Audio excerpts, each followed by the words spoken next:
Hi friends, it's Gena Mayo from Music in Our Homeschool, and today I'm going to be talking to you about how to use living books to teach music in your homeschool. If you know me, you know that I am a music teacher and a homeschool mom. I have 8 children. 4 have graduated from my homeschool and 2 have graduated from college now. So I still have 4 at home that I'm homeschooling, and it is so exciting, such an exciting time. More homeschoolers entering the wonderful world of homeschooling all the time. And I want to talk to you about a subject that I know that some people have a difficult time teaching, and that is music. But there's such an easy way to do it. There's lots of easy ways to do it, but one of the most fun and easy ways is to use living books. So I just want to give you a little background story, and then I'm going to explain exactly what a living book is in case you are unfamiliar with that term. If you are a homeschooler looking for ways to easily and affordably include a quality music education in your homeschool, you've come to the right place. This is the Music in Our Homeschool podcast. I'm Gena Mayo, homeschooling mom of 8 and music teacher for over 30 years. I started off my music teaching career as a junior high choir director.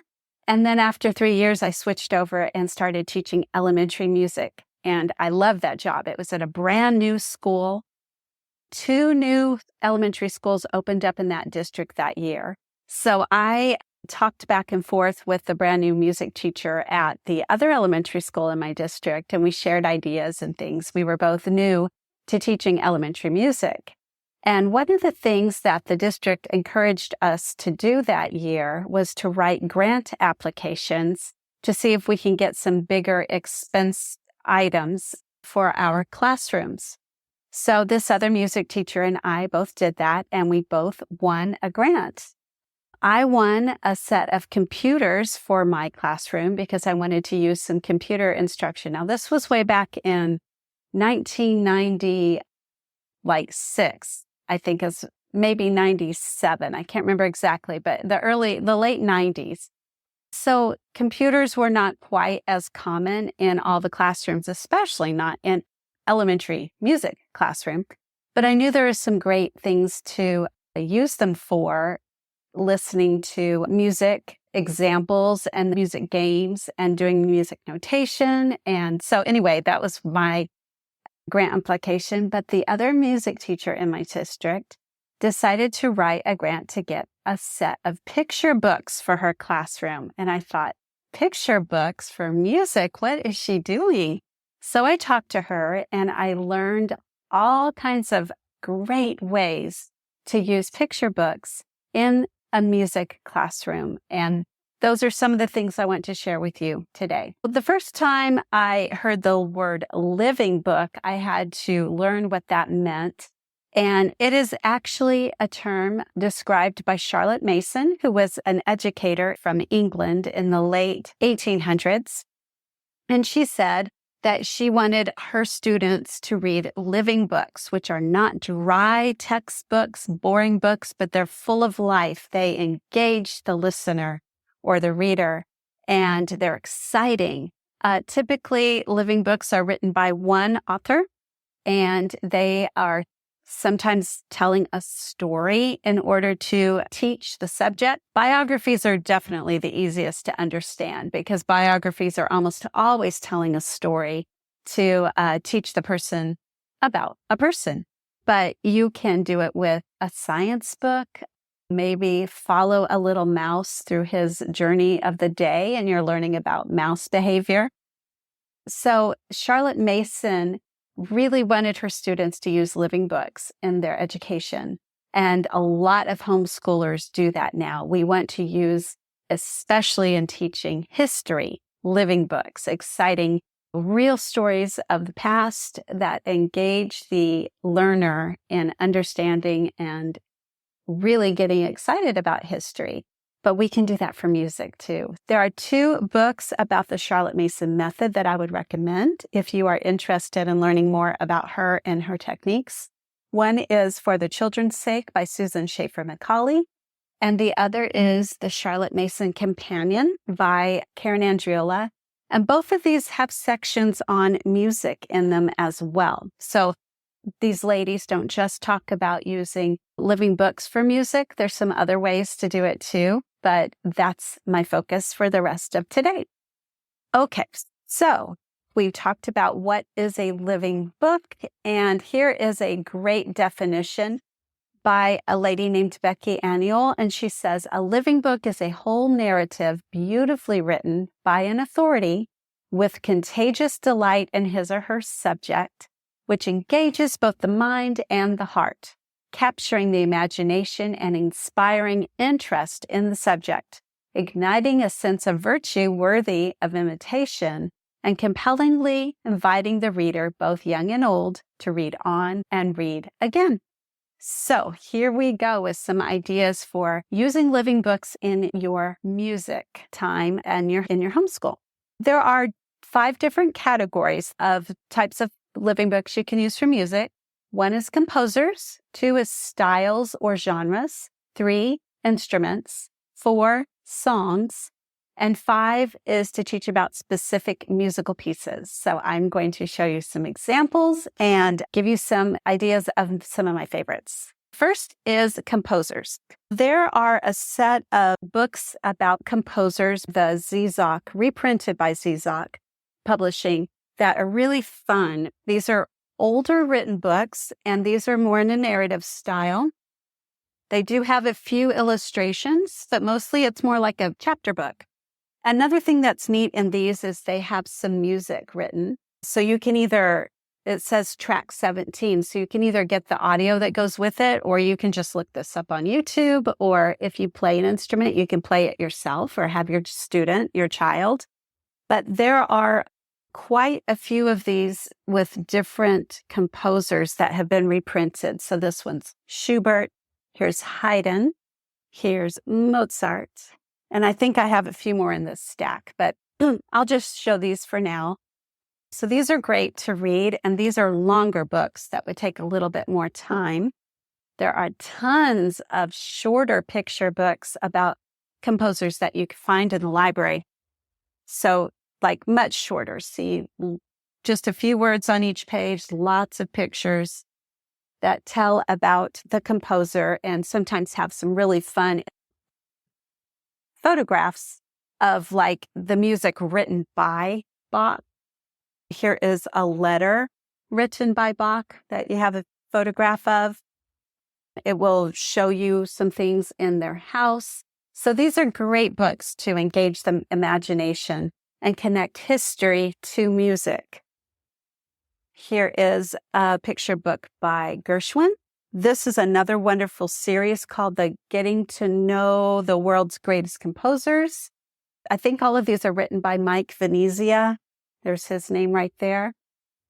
So I'll show you what this looks like inside. So again, not as many words on each page, lots of pictures, really fun to read. A lot of the Venezia ones are fun because they include cartoon illustrations. There's a whole set of these on artists as well as composers.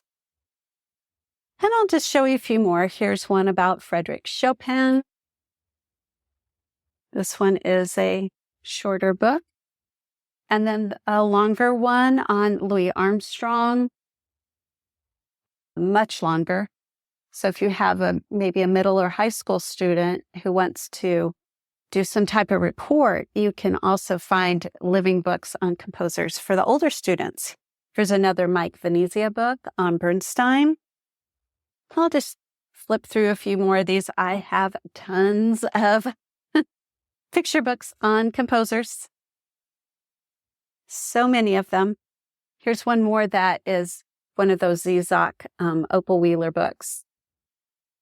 And here's one on Tchaikovsky, on Scott Joplin, ragtime musician, and Franz Schubert.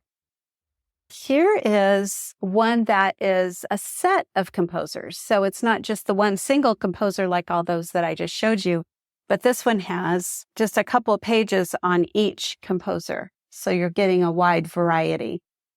So you can find these kinds of books as well. This one's called Lives of the Musicians.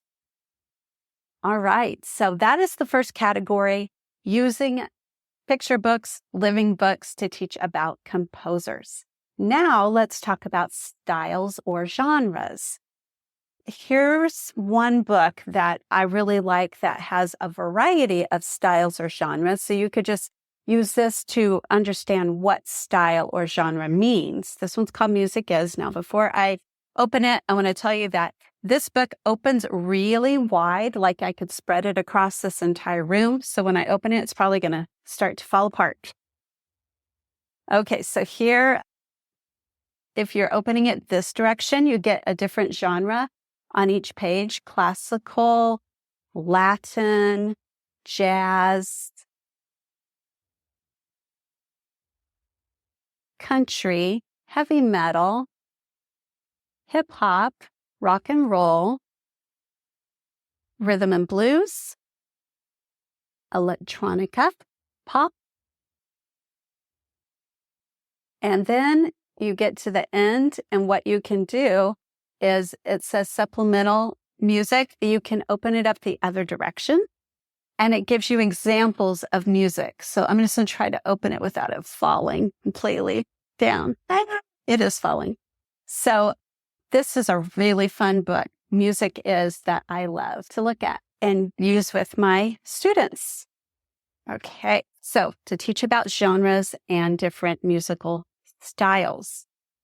Now, specifically, if you wanted to teach, say, just jazz, you could find tons of books about that, or just opera. We have some that you can find in the library. These kinds of books I love if you're teaching about hymns. So that genre, that style, you can read hymn stories. There are lots of these types of books as well. Here are 2 versions that I have. So read the story behind the hymn, and that is really awesome when you're learning a hymn. Here's a great book written by Diana Waring. She has 3 in this series, Experience History Through Music, and these are specifically about folk songs. Now, folk songs has a wide variety of the definition. Sometimes it is a music that is written by a composer, not even really a composer, by just a regular everyday person, and we don't know who they are.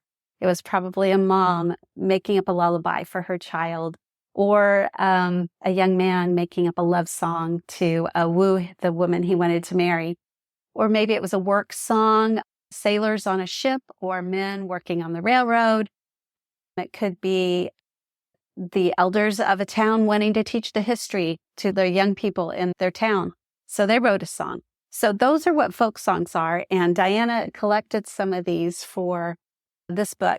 Some of these do have composers, but a lot of them don't. So here's just a couple that you can use. And these are great when you're studying history, like American history, to use the songs that go along with them. Here's Yankee Doodle. Oop, I just dropped the CD. So this comes with a CD. The Erie Canal. That's a great song. Oh, Susanna, talking about moving west. Here's another one about moving west. Sweet Betsy from Pike. All Night, All Day. Here's Old Dan Tucker. Wade in the Water. Johnny Has Gone for a Soldier. A lot of these relate to the wars as well, when Johnny comes marching home. Shenandoah. So there's one I was talking about, a sailor song. Get Along Little Dogies is a cowboy song. So they would sing to their cattle at night to calm them down. Drill Ye Terriers Drill, another work song that the men would sing. Polly Wolly Doodle. She'll Be Coming Round the Mountain. So these books are great for folk songs and connecting them with history. I also want to show you a great book that I got a long time ago. I'm sure you could find lots of these kinds at the library as well. So this one's called From Sea to Shining Sea. And this is a collection. It says a treasury of American folklore and folk songs. So again, you will find a variety of songs in here, as well as stories that go through different time periods of American history. So great. I love those. So we've talked about books for composers and for styles and genres. And now let's talk about instruments. Again, you can find lots of books that talk about instruments. This one's one of my favorites, The Story of the Orchestra. comes with a CD right there. And in this book, it divides it up. The beginning actually is talking about some composers, and they divided it by musical era, like the Baroque period is first. So they've got Vivaldi and Bach. And then it talks about different instruments of the orchestra, like the string section. It'll give you an overview, and then it'll go by instrument, such as violin. It includes music to listen to right here. It tells you different things about the instrument and the different composers that wrote for it. Sometimes it's different famous people who play it. So that is a great book. And you can even just get a book from the library that's about a specific instrument. If you're just studying the saxophone or the cello, or a whole section like the brass section or the percussion section. So look for books like that, and you can use those as you're learning about music. The fourth category is songs. So I used to, when I was putting my little ones down for naps or before bed, I always read to them. I loved that was part of our time. I would sit on a rocking chair and read to them before I would put them down. Came part of our ritual before bed or before nap time. And one of my favorite types of books to read to them were books that I could sing the songs that were in them. This one's a little set of nursery rhymes. So not all of these actually have tunes that go with them, like Mary, Mary, quite contrary, but even just chants like that, poetry, rhymes are great type of music to say to your children. But some of these actually do have songs that go with them. So I would sing, Polly put the kettle on, Polly put the kettle on, Polly put the kettle on, we'll all have tea.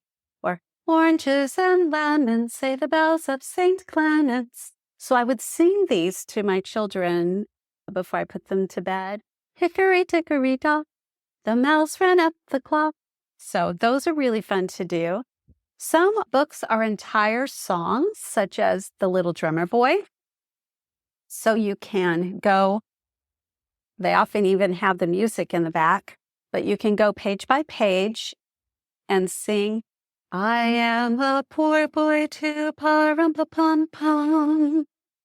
I have no gift to bring, pa-rum-pa-pum-pum. So you're reading through the book, but you're singing the song to them. Here's one of my favorites. It's totally falling apart. I read it so many times. There once was a man named Michael Finnegan. He bought a car and hopped right in again, drove it off and took a spin again, went to visit all his kin again, jolly Michael Finnegan begin again. So very cute. There's a set of these adapted by Marianne Hoberman, illustrated by Nadine Bernard Westcott that are so cute. Here's a couple. Miss Mary Mack, the Eensy Weensy Spider. I know a lady who swallowed a fly, skipped to my loo, the lady with the alligator purse. So look for these in the library, such whimsical, fun illustrations that go with the songs. Here's another really cute one, Hush Little Baby. So I could sing the lullaby.